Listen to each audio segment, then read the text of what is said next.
Amen. Purihin po ang Diyos, mga kapatid, sa umaga pong ito. At bago po tayo manalangin, ay nais kong bumasa ng mga talata ng kasulatan.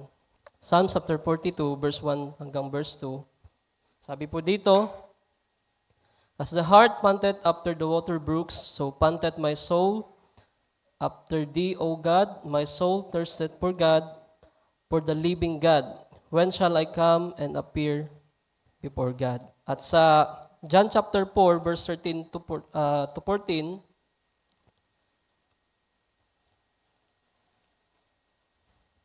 John chapter 4, verse 13 to 14. So tayo po ay pamilyar na po sa mga talatang ito. Sabi po dito, Jesus answered and said unto her, "Whosoever drinketh of this water shall thirst again, but whosoever drinketh of the water that I shall give him shall never thirst, but the water that I shall give him shall be in him a well of water springing up into everlasting life." Ang Diyos ang magpala ng kanyang mga salita. Sabihin po natin, Amen. Tayo po ay manalangin minsan pa, mga kapatid. Hallelujah. Dakilang Diyos, maraming salamat po sa umaga pong ito. Salamat po sa panibagong araw, kalakasan, sa biyaya mo, Panginoon, na binigay mo sa amin, Panginoon Diyos. At sa oras na ito, kami po ay tutungo sa iyong mga salita. Hayaan niyo po na kami po ay pagpalain niyo po sa mga salita na aming mapapakinggan. Gamitin mo ang iyong lingkod na magbabahagi ng iyong mga salita, Panginoon. At nawa, Panginoon Diyos, ang bawat sa amin ay uuwi ng mga pinagpala. Panginoon, kami po ay maging karapat dapat ng iyong mga salita at walang anumang hadlang na anuman, Panginoon, upang hindi kami makapakinig, hindi namin matanggap ang iyong mga salita, Panginoon, sa araw na ito. Panginoon, pinagkakatiwala po namin sa iyo ang lahat. Ito po ang aming samo, ito ang aming dalangin. In Jesus Christ, we pray. Po ay magsabi ng Amen. Amen. Minsan pang palapakan ng ating Panginoon, mga kapatid. So, sa panahon natin ngayon ay wala pa pong kuryente at inalis po muna sa atin yung comfort. Pero salamat pa rin sa Diyos sapagkat meron po tayong gawain sa araw na ito sapagkat nung nakaraan, nung last Sunday at nung Miyerkules ay wala po tayong gawain, mga kapatid. At salamat sapagkat meron pa pong pribilehiyo na tayo po ay makapakinig ng kanyang mga salita at mapunan yung pangangailangan natin sa ating mga kaluluwa. So, alam natin, mga kapatid, na ang pangangailangan natin ay hindi lamang po sa mga bagay sa mga bagay dito sa lupa, no? Hindi lamang po yung pinansyal, hindi lamang po yung mga pampisikal ang pangangailangan po natin, pero higit po sa lahat ay nangangailangan po ang ating mga kaluluwa ng mga salita po ng Diyos. Sapagkat yan po ang pagkain ng ating mga kaluluwa, mga kapatid. Ang salita po ng Diyos na siyang nagbibigay sa atin ng satisfaction.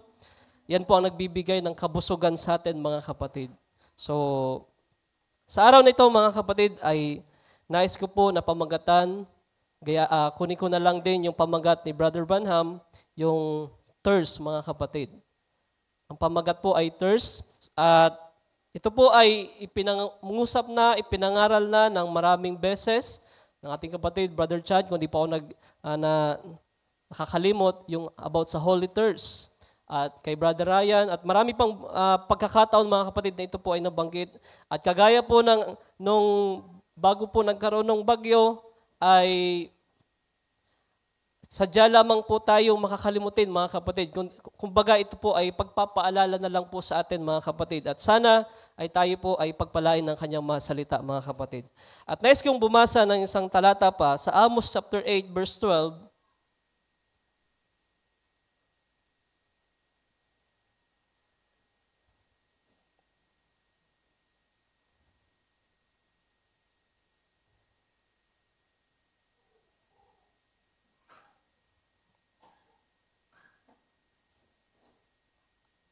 Verse 11 muna. Verse 11 pala. Mag-start tayo sa verse 11. Sabi po dito, "Behold, the days come, saith the Lord God, that I will send a famine in the land, not a famine of bread, nor a thirst of water, but of hearing the words of the Lord. Verse 12, and they shall wander from sea to sea, from north to even to the east. They shall run to and fro to seek the word of the Lord and shall not find it. So darating daw yung mga huling kapanahunan, mga kapatid, na kung saan ay magbibigay o makakaranas ng tinatawag na kagutom, mga kapatid, ang lupain. Pero hindi daw kagutom sa tinapay o pampisikal, mga kapatid, kundi kagutom sa salita po ng Diyos, mga kapatid. No? Kaya papasalamat po tayo kung meron pa po tayong pribilehiyo na kagaya po nito, na meron pa pong naghahayag ng kanyang mga salita. Meron pa po tayong presko, meat in a due season, at meron po tayong fresh revelation coming from the Lord, mga kapatid. Pero isang araw, ito po ay makakat off. So, habang meron pa po tayong pagkakataon na makapakinig, tayo po ay meron pang kapahayagan na available, mga kapatid, ito po ay i-enjoy na po natin sapagkat dito po tayo masasatisfy ang ating mga kaluluwa. So, sana po na-miss po natin ang gawain ng Panginoon, mga kapatid, sapagkat nung nakaraan ay wala po tayong gawain. And salamat pa rin sa biyaya ng Diyos sapagkat hindi po tayo masyadong, sabihin natin, na naapektuhan, mga kapatid. Kasi kung kagaya po nung nakaraan, almost 1 month tayong wala, mga kapatid. Pero salamat sa biyaya ng Diyos, meron tayo ngayon. At habang available pa, mga kapatid, yung salita ng Diyos upang mag-satisfy ng ating mga kaluluwa, yung patirin ang yung ating kagutom at ating kauhawan sa salita po ng Diyos. Tayo po ba'y nauhaw sa salita po ng Diyos, mga kapatid? So, iba-iba po yung kalagayan po natin. Merong iba ay sobrang nauhaw sa salita ng Diyos. Meron naman na nasa katamtaman lang. Depende po yan sa kalagayan po ng kaluluwa po natin, mga kapatid. Pero sana ay dumating yung pagkakataon na tayo ay higit pa na mauhaw at magutom sa kanyang mga salita, mga kapatid. At yan naman po ay natural na kalagayan po ng isang tao. So, ang pag-uusapan po natin ngayon ay about sa thirst. So sa Psalms chapter 63, verse 1 to 5, basahin po natin.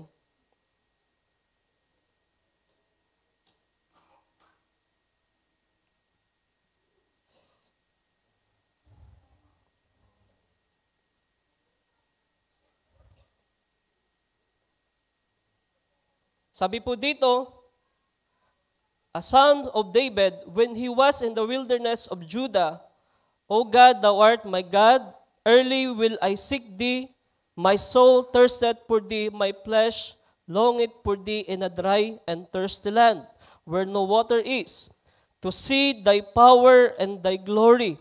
So I have seen thee in the sanctuary. Because thy loving kindness is better than life, my lips shall praise thee. Thus I will bless thee while I live. I will lift up my hands in thy name. My soul shall be satisfied as with marrow and fatness, and my mouth shall praise thee with joyful lips. Alam niyo po, ang isang kaluluwa na nasatisfy sa mga salita ng Diyos at sa ginawa ng Diyos sa kanyang buhay, wala po siyang ibang gagawin kundi ang maging masaya at magpuri po sa Panginoon. Kaya tayo po ay nakakapagpuri, tayo po ay sumasamba sa Diyos in spite sa ating mga kalalagayan, mga kapatid. Meron kasing kaluluwa na nasatisfied, mga kapatid. Nasasatisfied po ba tayo, mga kapatid, sa mga salita po ng Diyos at sa mga ginagawa ng Diyos sa ating mga buhay? So kung hindi po nasasatisfied yung ating mga kaluluwa, sa malamang wala po tayo, mga kapatid, sa dakong ito. No? Maaari kung hindi po nagkaroon ng pagpatid yung kaluluwa po natin na nauuhaw at nagugutom, mga kapatid, panigurado ako wala po tayo dito sa gawaing ito, mga kapatid. Baka doon po tayo sa ibang lugar kung saan yun ang nagbibigay po ng kasiyahan po sa atin. Pero salamat po dahil tayo mga predestinado, mga pinili ng Diyos, tayo ang magbibigay po sa atin ng satisfaction at kagalakan sa ating mga kaluluwa. Wala pong iba kundi ang salita po ng Diyos at ang kanyang Espiritu Santo. Amen? So, ang pag-usapan po natin ay about thirst. So, pag pinag-usapan po ang thirst, yan po ay natural po sa atin, mga kapatid. Wala pong magsasabi po sa atin na gusto kong mauhaw.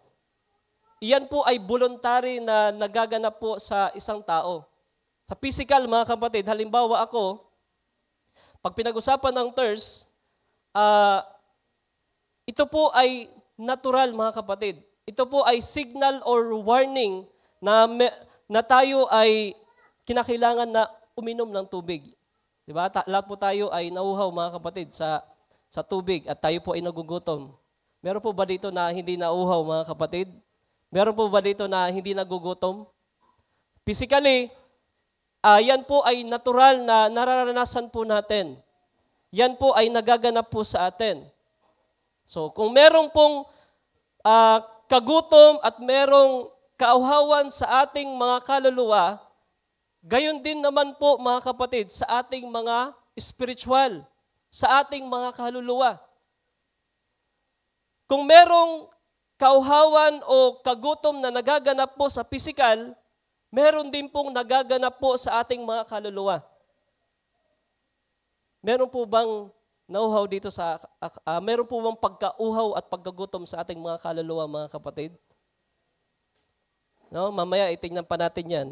So, kung physically ay meron dapat na magpatid ng ating kauhawan o ng ating kagutuman, gayon din naman po ito sa ating mga kaluluwa. So, kung ang kauhawan at kagutuman sa ating pisikal, ang kailangan natin ay pagkain, ang kailangan po natin ay tubig, gayon din po sa ating mga kaluluwa. Nangangailangan po na tayo ng pagkain. Ano po yung pagkain ng kaluluwa? Ang pagkain ng kaluluwa ay salita po ng Diyos. Amen? Kaya po tayo narito, mga kapatid, nakikinig ng kanyang mga salita sapagkat yan po ang pagkain po ng ating kaluluwa. Nangangailangan po ang ating kaluluwa ng spiritual food, which is the Word of God. At kailangan din po natin ng tubig. Kapag pinag-usapan po ang tubig, ano po ang sinisimbolize yan, mga kapatid? Ang banal na espiritu, the living water. And Jesus is the living water, the fountain of living water. So, yan po ang pangangailangan po ng ating mga kaluluwa, mga kapatid. Pero, ito po yung problema, mga kapatid. Alam niyo po ba kung ano po yung problema sa panahon po natin ngayon?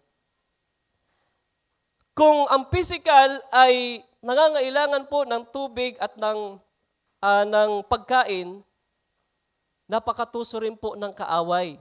Sapagkat meron po siyang ginagawang substitute upang mapatid din naman yung ating mga kauhawan at yung ating mga kagutuman.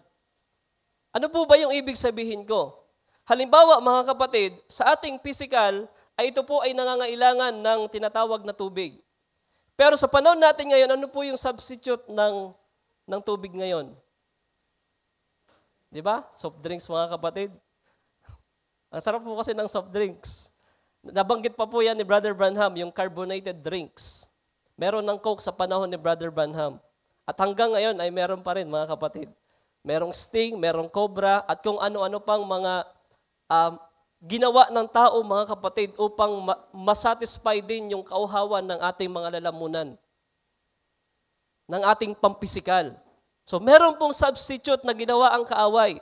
Sabi nga po ni Brother Branham, mga kapatid, this civilization, this science is of the devil. So although na meron yan, mga kapatid, merong mabuti at merong masama, still yan po ay ang kaaway ang gumawa niyan, mga kapatid. Merong mga substitute na ginawa para po mapatid din yung ating mga kauhawan at kagutuman.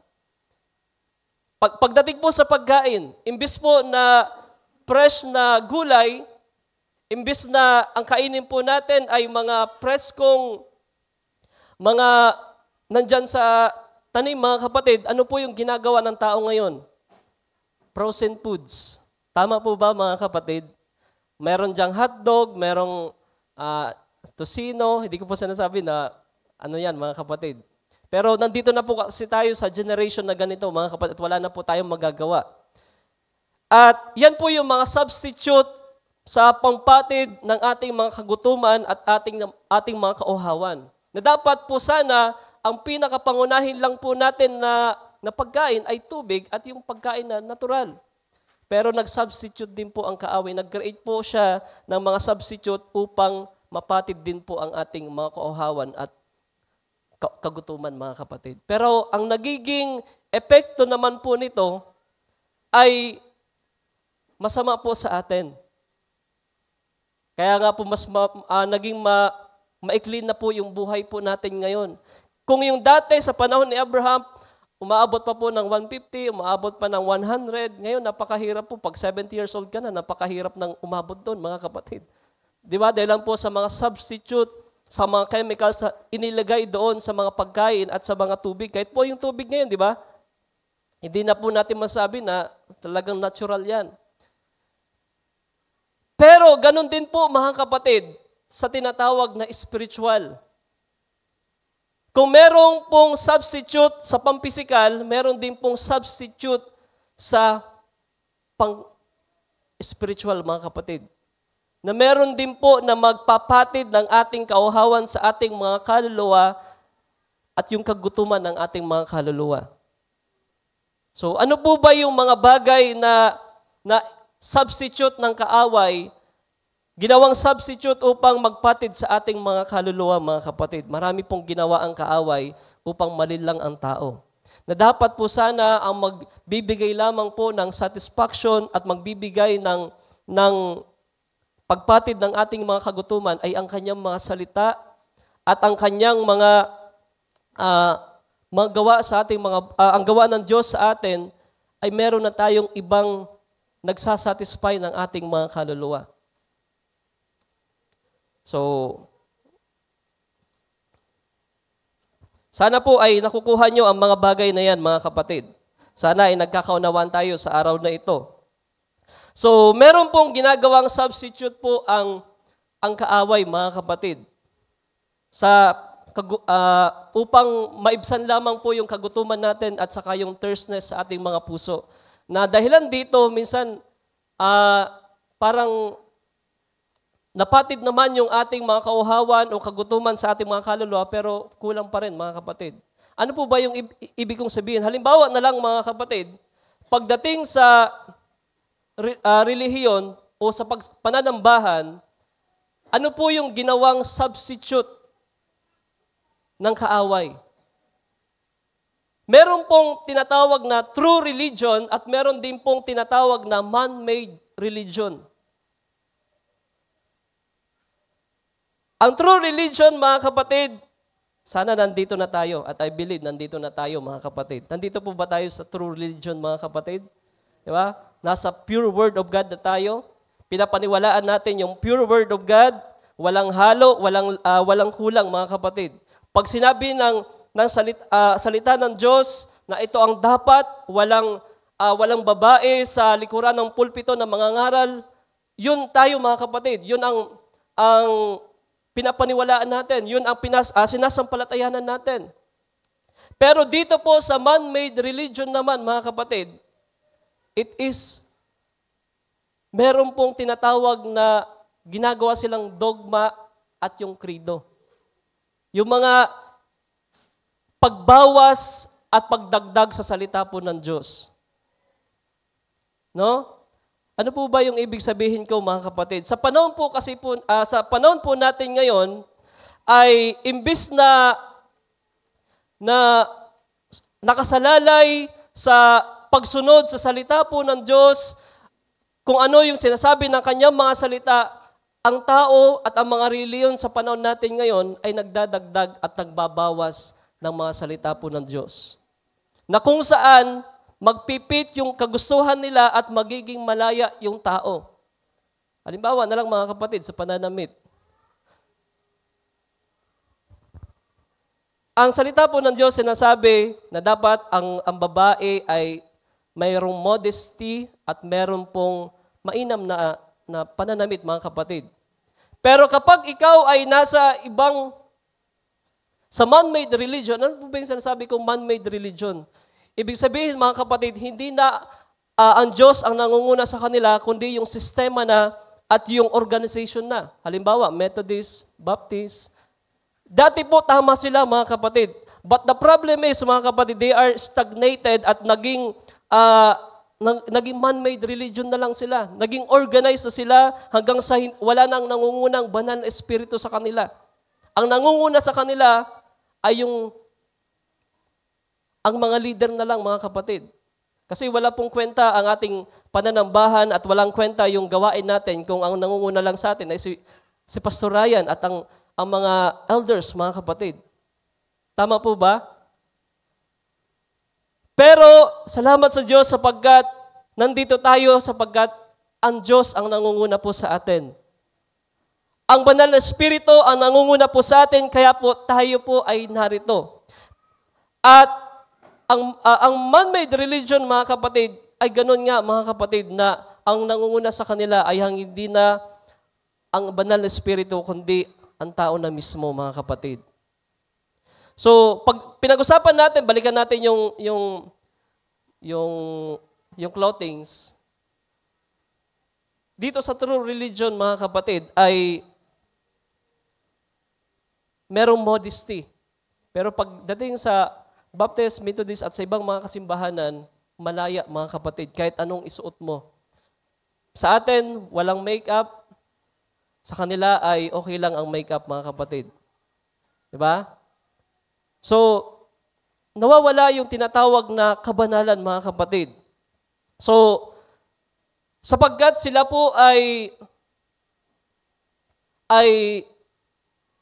meron ng tinatawag na dogmas at credos. Diba? Kahit nga po sa Catholicism ay mayroon ng tinatawag na yung purgatory. Pero dito sa atin, mga kapatid, sa pure word of God, hindi po sa atin, mga kapatid, kundi sa salita po ng Diyos, sa pure word of God, ay walang purgatory. Pero dito sa man-made religion, mga kapatid, ay meron po purgatory. At iba naman, ay iba-iba ang paniniwala. Which is,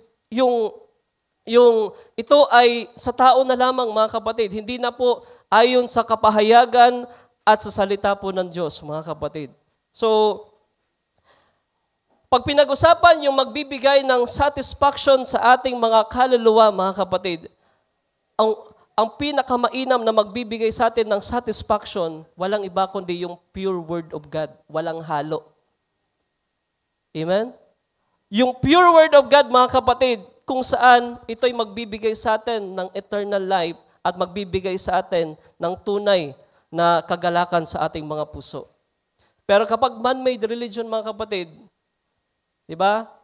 Malaya sana, malaya, di ba? Nung tayo po ay nasa denomination pa, o kaya sa mga Catholic pa, ay malaya po tayo na after natin magsimba, pwede tayong uminom, di ba? After natin na magsimba ay pwede na tayong mag-commit ng chismis. Di ba? Nung tayo po ay nasa man-made religion pa, sa denomination ay nandun po yung walang pagbabago, stagnant life, mga kapatid.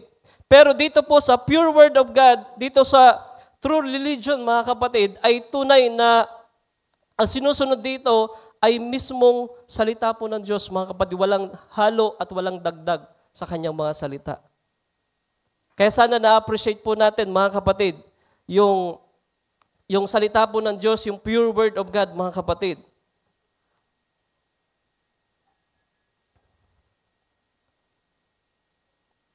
So, let's ko lang magbasa ng quotes.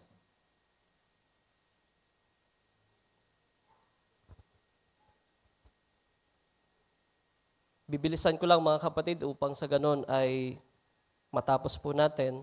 At saka, alam kong hindi comfortable yung kalalagayan po natin, mainit, pero ganun pa man, ang sacrifice po natin, mga kapatid, ay ang Diyos ang maluwalhati, mga kapatid. Okay.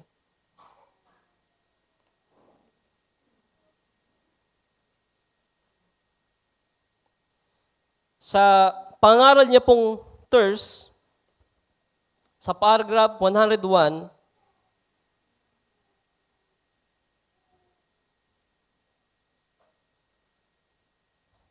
sabi po dito, wala namang ibang pinangaral si Brother Branham. Isang beses lang po niya po yung pinangaral. Yung iba ay Thirsting for Life. Yan po ay 1965. At sabi po dyan sa paragraph 101, sabi dyan, and now how Satan tries to pervert this satisfying of the soul. So, pinipervert po ng kaaway ni Satanas yung satisfaction of our soul, mga kapatid. Imbis na sa pure word of God lang, sa kanyang mga salita, mga kapatid, ay iniiba ng kaaway. Meron po siyang sinasubstitute.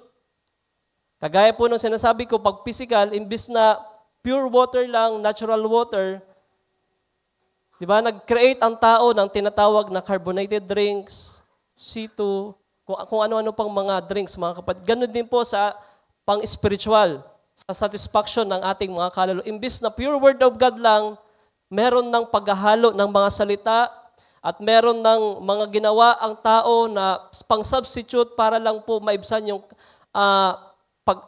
kagutuman at kauhawan ng ating mga kaluluwa. Na dapat po sana, ang magpapatid lang po nito ay pure word of God at saka ang Espiritu ng Diyos, mga kapatid. Sabi po dyan, and now how Satan tries to pervert this satisfying of the soul. That thirst for the soul. He tries to give you everything to satisfy it. Lahat ay binibigay ng kaaway, mga kapatid, upang masatisfy lamang ang kaluluwa po natin. No? And he is so deceitful in these days of perversion. This is a perverted world. It's a perverted race. It's a perverted people. Everything is perverted and has perverted so gradual until it's become the most deceitful age where any human being ever lived in. It's more deceitful than it ever was. So sa panahon po natin ngayon, mga kapatid, napakarami na po na pwedeng mag-satisfy ng ating mga kaluluwa.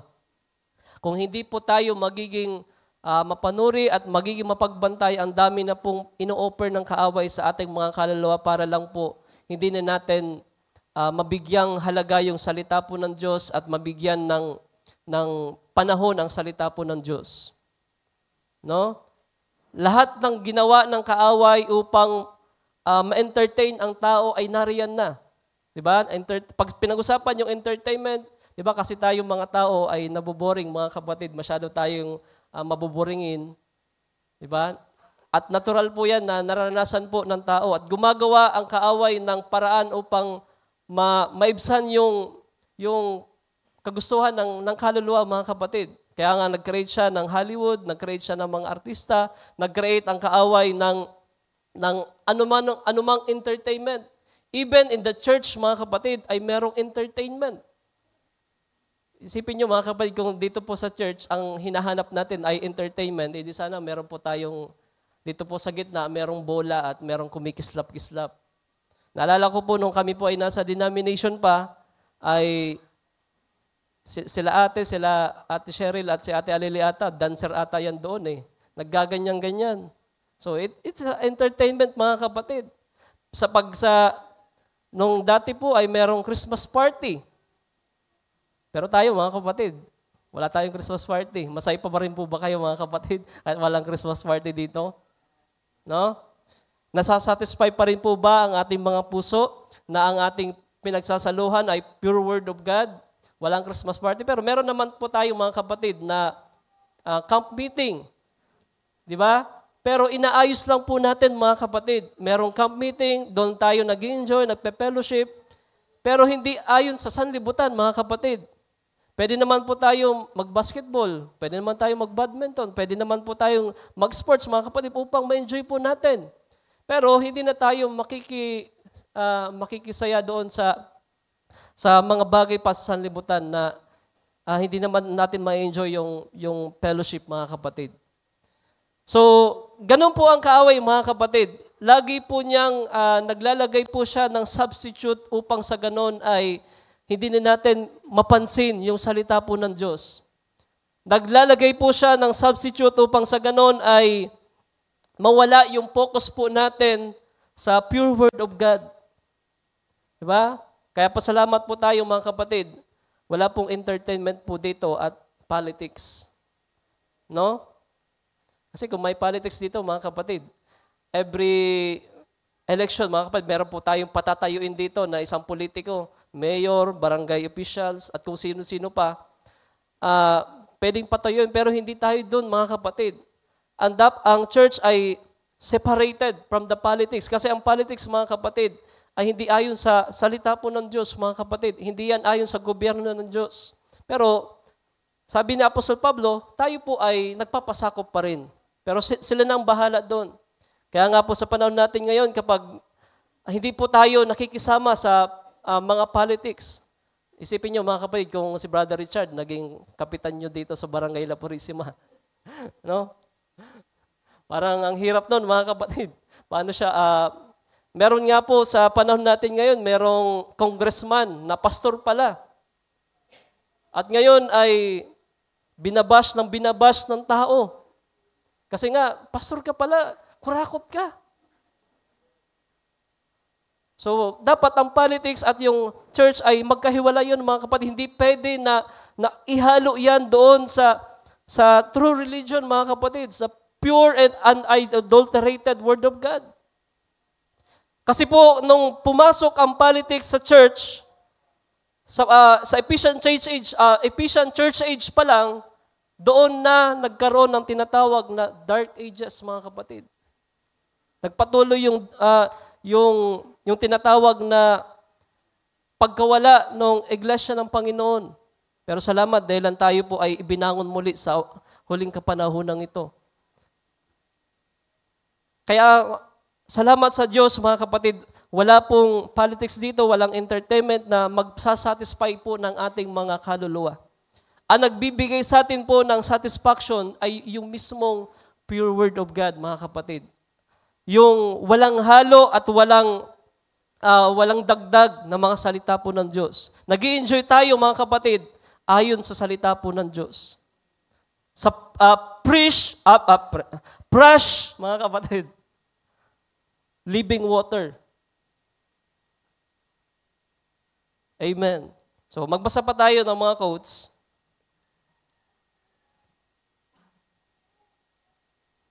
Okay, sa 177, ibaba mo lang, Sister Ann.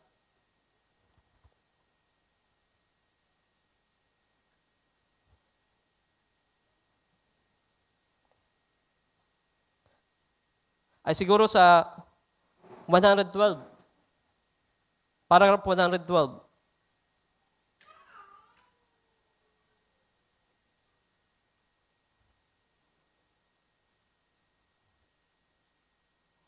Ay, di ko pala na ano.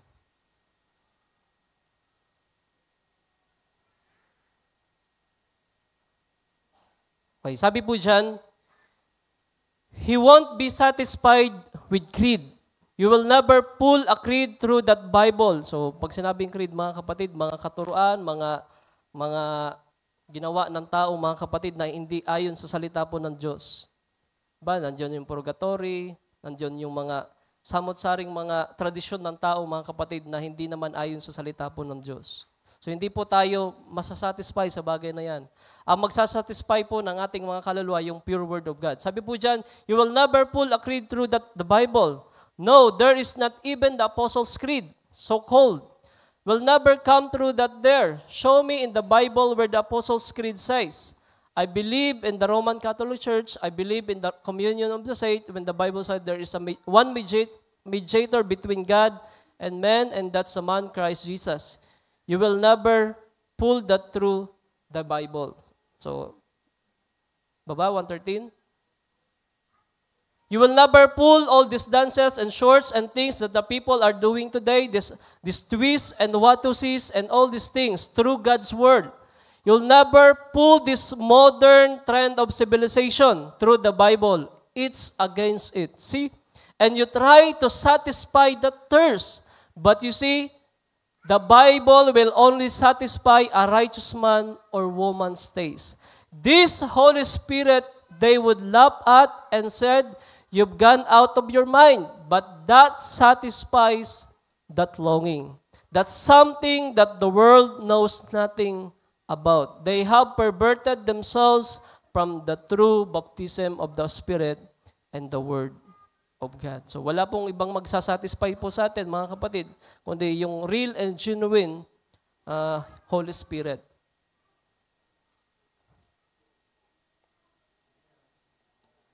So magbasa po tayo ng quotes sa 85, paragraph 85.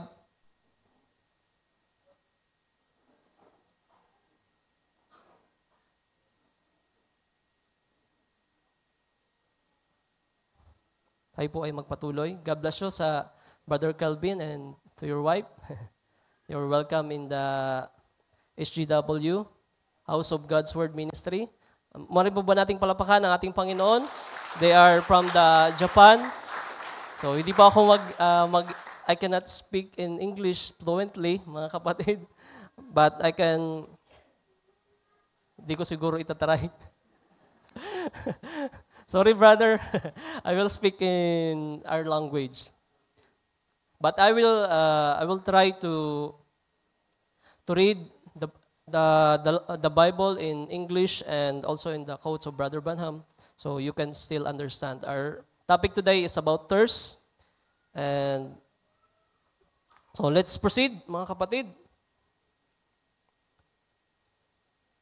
So sa paragraph 85, now it's a perverted age and Satan is perverting this thirst that God put in you to thirst. Satan is perverting them. Now, if you want to know the right, perversion. If you, the woman, wants to be pretty, takes 1 Timothy chapter 2, verse 9, that's that adorning themselves in modest apparel with Christ-like spirit, meek, subject to their husband, and so forth. That's the way you should be, adorn your life, you live. So, tayo mga kapatid, tayo sa mga sister, sila po ay, meron po silang heart desire, o meron po silang parang naghahanap sila ng tinatawag na beauty sa kanilang physical o sa kanilang mga kaluluwa, mga kapatid. Ang sinasubstitute po ng kaaway ay yung kagandahan po dito sa lupa, which is yung pagme-makeup, yung almost yung mga maikling mga palda, maikling mga damit, mga kasuotan, mga kapatid. Pero ang dapat daw na mag-satisfy ng kaluluwa ng mga kababaihan ay yung Christ-like spirit, subject to their husband and so forth. So, ang kaaway kasi, mga kapatid, ay napakatuso. Nagsasubstitute po siya na dapat po sana ang magbibigay, ang dapat maging kasuotan lang po ng mga mananampalataya ay ayon sa salita po ng Diyos, pero nagsubstitute po ang kaaway ng ibang pamamaraan ng pananamit. Kaya sa panahon po natin ngayon, di ba, maraming pananamit sa panahon natin ngayon, nakakaiba. No? So, only the pure word of God can satisfy our soul, mga kapatid. So, magbasa pa po tayo ng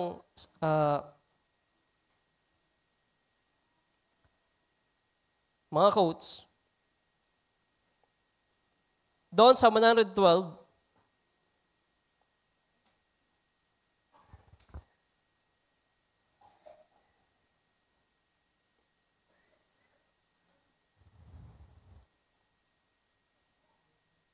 ay binasa pa na natin yan pala.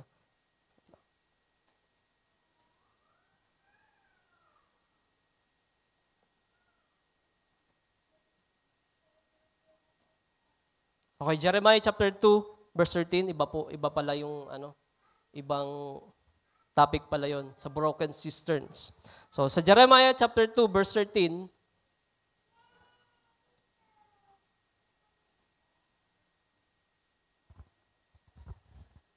okay, sabi po dyan, "For my people have committed two evils. They have forsaken me, the fountain of living waters, and you'd with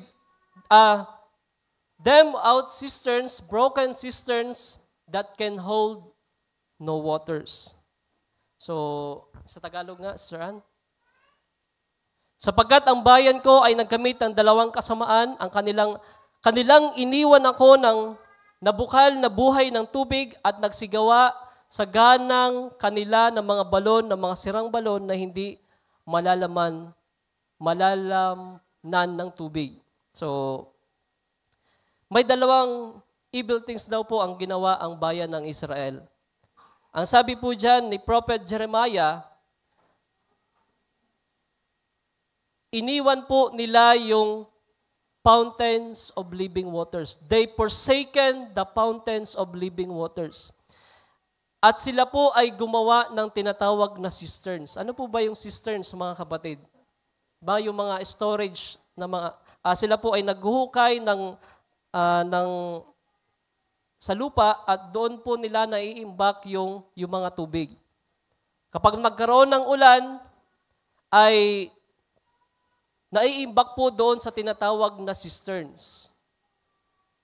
So, yan po yung dalawang bagay na two evil things na ginawa ng bayan ng Israel, mga kapatid. So, ano po ba yung pinapakita dito? So, magbasa lang po tayo ng quotes sa broken cisterns, paragraph 112.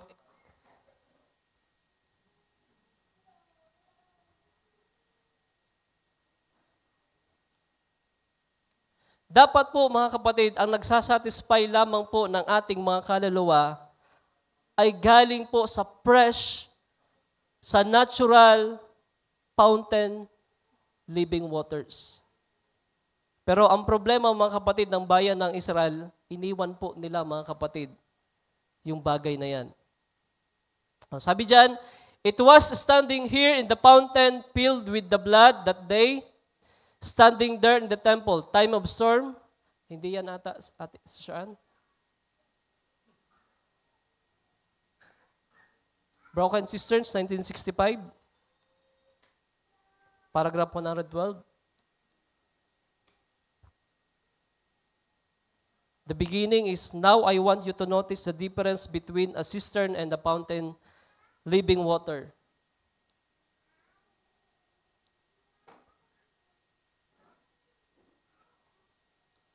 Okay, I will read. Now, I want you to notice the difference between a cistern and a fountain of living water, the artesian well, and the old broken cistern. Out of there, full of bugs, lizards, frogs, germs, what more see? Doon daw po sa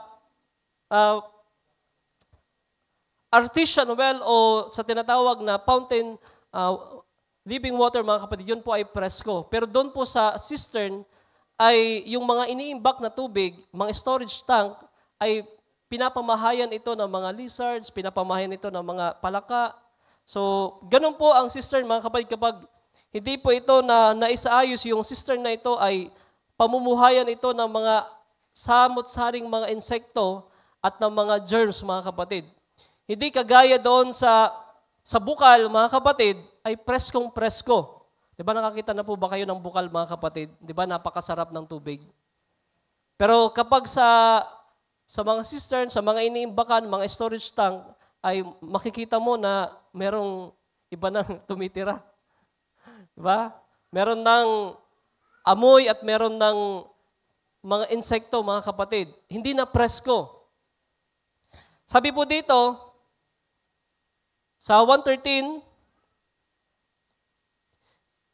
and here is an artesian well. Now watch this. It's self-supporting. You don't have to get any big system and bring a lot of money into it. You don't have to join a lot of members. It supports its members of the Spirit of light in them. Functioning. Proceed. Now, notice the water that comes from it. It's fresh, pure, and clean. So, pagdating sa bukal, mga kapatid, di ba, napaka-presko, pure, and clean. Not a cistern, something stagnated that been and documented by 40 to 50 different minds saying that is right. So ano po ba yung pinapakita dito mga kapatid? Kagaya po nung sinasabi ko sa inyo kanina, meron pong tinatawag na man-made religion. Diba? Yung Methodist, Baptist, at kung ano-ano pang mga denomination sa panahon natin ngayon na sila po ay nag-i-enjoy na lamang sa tinatawag na stagnant at ito ay man-made religion na lang mga kapatid. Imbis na sila ay nandoon sa fresh and fountain of living water na kung saan merong kapahayagan, merong pangunguna ang banal na espiritu, ay umalis na ang tao sa bagay na yun, mga kapatid. So, ganun din po sa Israel sa panahon na yan. Imbis na sila po ay manatili sa Diyos, imbis na sila po ay manatili doon sa pangangasiwa ng Diyos, sila po ay naghanap ng substitute. Sila po ay naghanap ng tinatawag na mga idols. Naghanap sila ng kung saan magiging komportable sila, kung saan sila po ay magiging free nilang gawin kung ano ang nais nila, mga kapatid. At ganun din po sa kapanahunan po natin ngayon. No? Imbis na ang tao ay manatili doon sa pure word of God, nag-substitute po ang tao sa tinatawag na man-made religion. Sabi po dyan, and both and call as they do and make denomination of it. It's pure and clean, unadulterated word of God coming from the hand of God. It is a real artisan well. So, alam niyo po, wala pong ibang magbibigay ng satisfaction sa ating mga kaluluwa yung nanggagaling mismo sa fountain living waters. Hindi po doon sa stagnant at doon sa cistern, mga kapatid, na ating pinag-uusapan ngayon. So,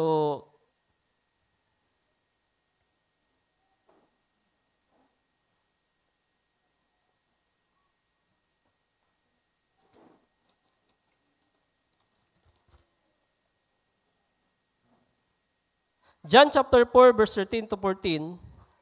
Let's read.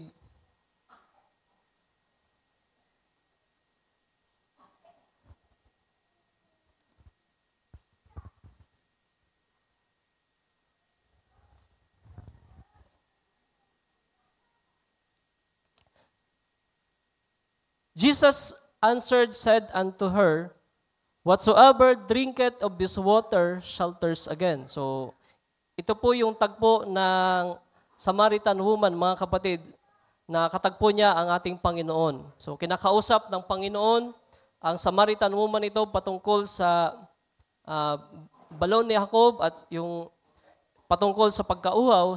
At sa verse 14, sabi dyan, but whosoever drinketh of the water that I shall give him shall never thirst. But the water that I shall give him shall be in him a well of water springing up into everlasting life. So ano po yung magbibigay ng pagpatid o ma-quench yung thirst natin, mga kapatid, sa ating mga kaluluwa? Wala pong iba kundi yung fountain living waters lang, mga kapatid. At kapag pinag-usapan yung living waters, wala naman pong ibang pinapakita dyan ay ang banal na espiritu at ang ating Panginoon. Sa John chapter 7, verse 37, basahin ko lang po lahat, mga kapatid, at mamaya ay bigyan natin ng higit pang pagpapaliwanag. John chapter 7, verse 37 hanggang verse 39. In the last days, the great day of the feast, Jesus stood and cried, saying, if any man thirst, let him come unto me and drink. Sino po ba sa inyo yung nauhaw sa kanyang kaluluwa, mga kapatid? Diba? Bago po tayo naging Kristiyano, mga kapatid, ay meron tila baga emptiness sa ating mga puso. Dati, ang nagbibigay po sa atin ng satisfaction, yung nagbibigay sa atin ng ng pagpatid ng ating mga kaluluwa ay yung mga bagay dito po sa sanlibutan. Ba, kapag ikaw ay merong mabuting karir, o kaya ikaw ay merong maraming pera, o kaya anumang bagay dito sa sanlibutan na nagbibigay ng satisfaction sa ating mga kaluluwa, pero nung nakilala natin ang ating Panginoon, mga kapatid, ay tila baga ito ang lubos na nagpuno sa ating mga puso. Tama po ba, mga kapatid? Tila baga ito yung, hindi tila baga, kundi ito talaga ang nagbigay ng pagpatid sa kauhawan sa ating mga kaluluwa, mga kapatid. Na marami tayong mga desire sa mundong ito, pero unti-unting nababago, mga kapatid. At unti-unting tayo ay masigit na nagre-rely doon sa salita po ng Diyos at sa kanyang banal na Espiritu. Sa verse 38, He that believe on me, as the scripture had said, out of his belly shall flow rivers of living water. Verse 39, But this spake he of the Spirit, which they that believe on him should receive. For the Holy Ghost was not yet given, because that Jesus was not yet glorified. So ano daw po ang magbibigay sa atin ng satisfaction ng ating mga kaluluwa? Wala pong iba kundi ang banal na Espiritu, mga kapatid. No? Nung tinanggap po natin ang banal na Espiritu, ay kagaya po ito ng isang bukal, mga kapatid, sa ating mga puso, na ito ay magbibigay po sa atin ng satisfaction ng ating mga kaluluwa. At darating po yung isang araw na kapag dumating na yung mga squeezing time, dumating yung mga panahon ng mapanganib, mga kapatid, masigit po natin na kauhawan po natin ang Diyos na buhay. Balikan po natin yung Psalm chapter 42, kung saan po dito si David, mga kapatid, ay nandoon yung longing niya sa Panginoon.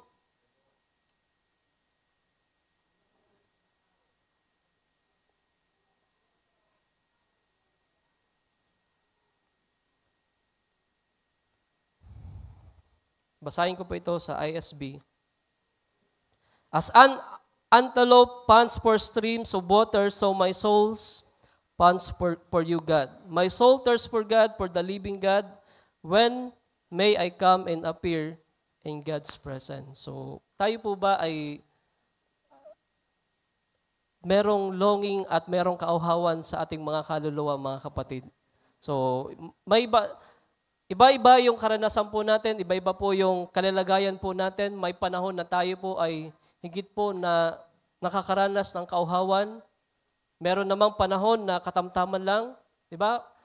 Sa physical, kahit po sa physical, kapag ikaw ay pagod, after halimbawa, ikaw ay nag-basketball, ikaw ay nag-ehersisyo, automatic yan, uhaw na uhaw ka, mga kapatid. Pero kapag normal lang, ay hindi masyadong yung pagkauhaw, mga kapatid. Tama lang, sakto lang. Pero kapag ikaw ay pagod, doon parang uhaw na uhaw ka. Gusto mong talagang uminom, mga kapatid. At gayon sa parang kalalagayan po natin, kapag panahon po na tayo po ay nadidistress, tayo po ay nagwo-worry sa mga bagay, ay doon po tayo naglolong sa Panginoon na tila baga merong dapat maibsan at meron tila baga dapat magkaroon ng kasagutan sa ating mga kaluluwa. So, minsan pinapaintulutan ng Diyos, mga kapatid, yung mga panahon na mahirap, pinapaintulutan ng Diyos yung panahon na walang-wala tayo upang sa ganon tayo po ay maghanap sa Diyos, mga kapatid. Diba? Nakakaranas po tayo ng mga pagsubok, nakakaranas po tayo ng mga iba't ibang problema upang sa ganon ay hanapin po natin at asamin po natin ang Diyos na buhay sa ating buhay, kagaya po ni David.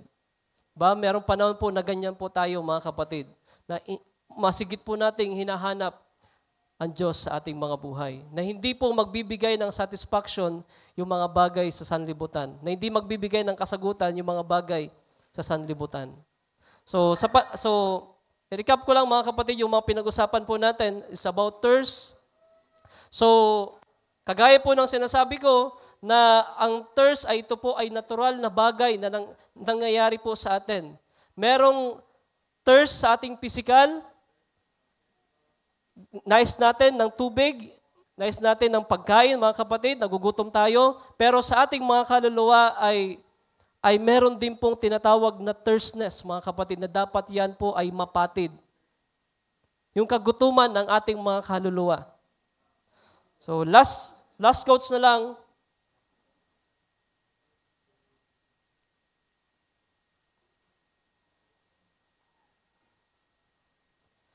Doon po sa thirst, paragraph 191, at dito po tayo magtatapos.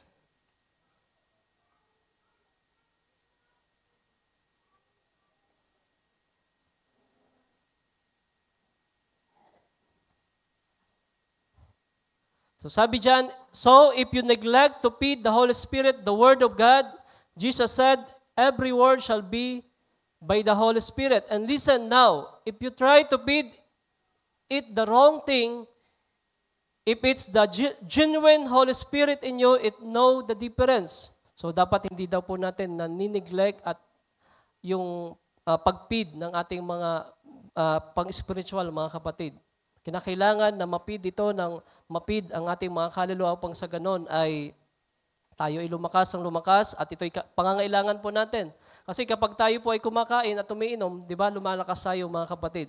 So ganon din po sa gawain ng Panginoon, kung tayo po ay magpapatuloy na kakain ng kakain, iinom ng iinom mga kapatid, tayo po ay lalakas at meron pa po tayong kalakasan sa kapanahon ito. Now remember, the Word of God is what the Holy Spirit feeds on it. It don't feed on enthusiasm. It don't feed on education. It doesn't feed on church going. It doesn't feed on theologies.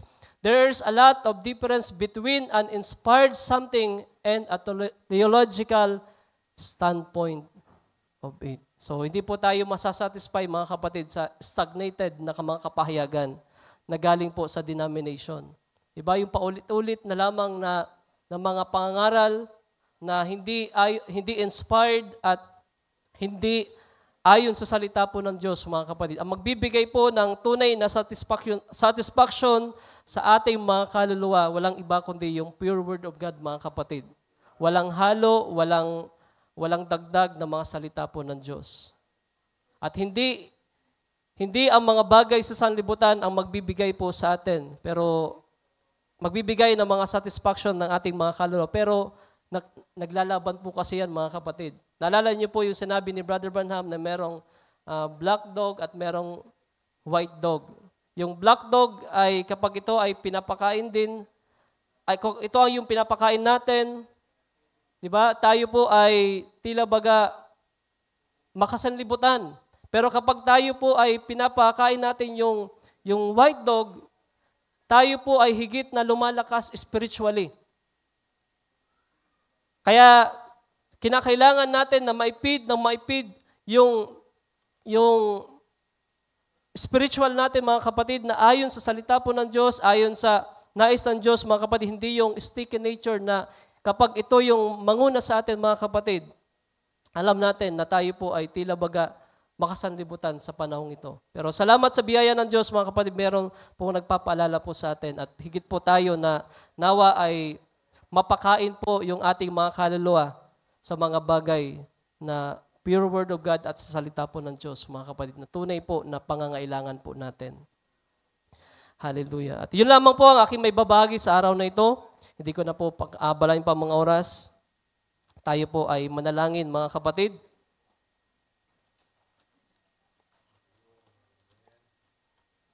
Hallelujah.